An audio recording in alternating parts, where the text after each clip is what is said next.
Here's the situation. You are a founder.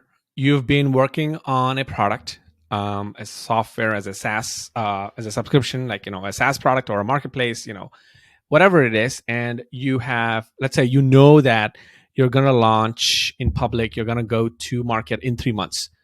What should you be doing in these 3 months, right, leading up to your launch, like the public launch? This is a question that a lot of founders face, and this is a challenge a lot of founders struggle with, because they don't know. There are like all these options, and they don't know if they have to just like refine the product, make it better and better and better, so that the launch on the 90 days from now is going to be epic. Or they don't know if they should be talking to customers every day, and like maybe get sign them up to an email list, and like even like tell them they're launching or not. All right, there's all these options. I get that. Here's what I would do. Here's my exact playbook. If I knew that I'm going to launch a SaaS product or a marketplace or some kind of a product or an MVP, the V1, in 90 days, right? I'm going to wake up every single day starting today and create content and add value to this particular niche, this particular persona that my MVP is going to serve. Now, this may be more than one persona, and that's okay. Let's say I got 3 kinds of people that may benefit from my MVP, right? Let's say, take, like, for example, like I'm building a Twitter tool. Maybe the kind of personas who will benefit would be, I don't know, Twitter pro creators, like the professional creators on Twitter, people with massive audiences, or maybe brands, maybe brands that are like trying to break out to the mainstream, or some DTC brands or whatever. So these 2 personas, what I would do is I would create a lot of content every single day, and talk about my upcoming launch. And the goal here is, imagine that you have a auditorium, imagine that you have an auditorium and you want to fill up the auditorium with as many people, as many excited, enthusiastic people as you can. The way you can do that, only way you can get there, is if you talk about what you're building, the journey. If you talk about the highs, the lows, the decisions you're taking every single day, and get people excited. Draw them in. That is building in public, right? Get people excited. Make your content become a magnet for other interested, like-minded people who may give a shit. Because that's the kind of person you want. You don't want someone who is like meh, lukewarm. You want someone who's excited that you're trying to create something that's new in that particular niche. Now, collect all these emails, right?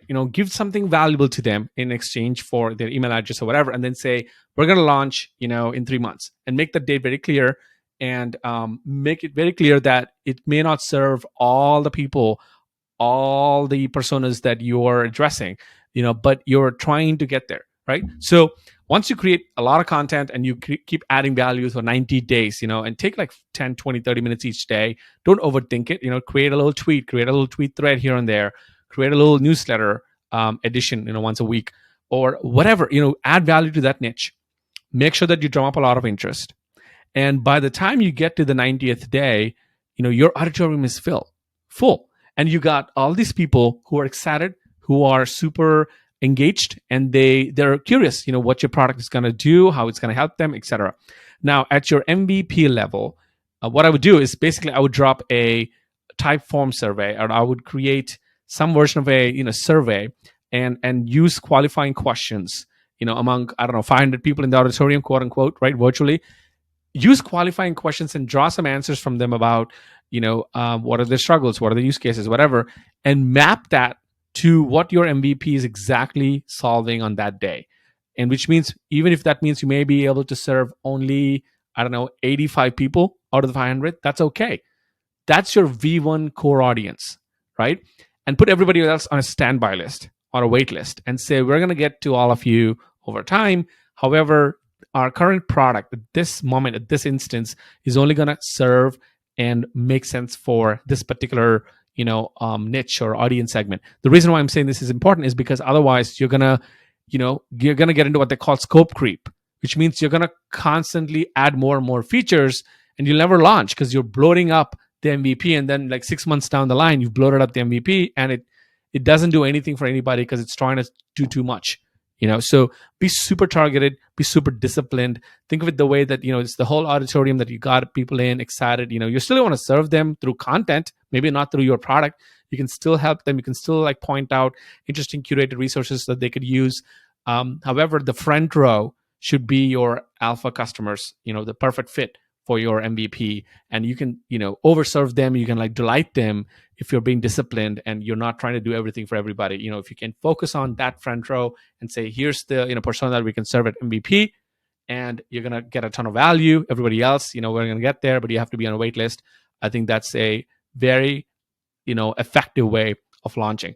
However, all of these people will share your product when it launches. However, everybody gets excited. They will share with their friends. They will talk to their colleagues, and so you will have an epic launch. Either on Product Hunt, on Twitter, Hacker News, whatever you want to call it. You will have a great launch. If you follow this playbook. That's my 2 cents for today. See you on the next one.